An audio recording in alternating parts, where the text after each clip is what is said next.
An object with mass 5 kg is acted upon by a force F is equals to minus 3 I cap plus 4 j cap Newton.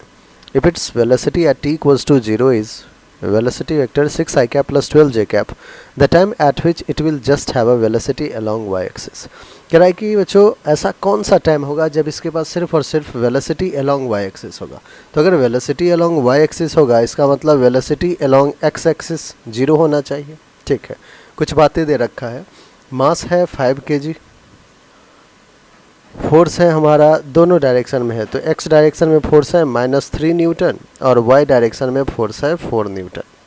ठीक है बच्चों, अगर Vx 0 है तो Vx is equals to u x plus a x into t. ये लगा सकते हैं, टाइम की वैल्यू चाहिए था.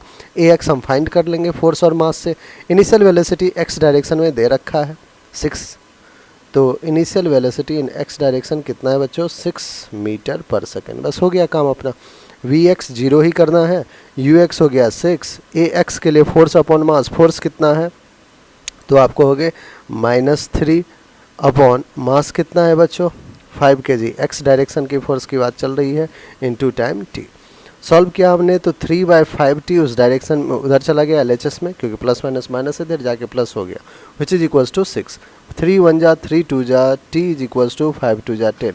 तो 10 सेकेंड बच्चों हमारा बिल्कुल करेक्ट आंसर है. कौन सा ऑप्शन है 10, तो डी है. डी हमारा बिल्कुल करेक्ट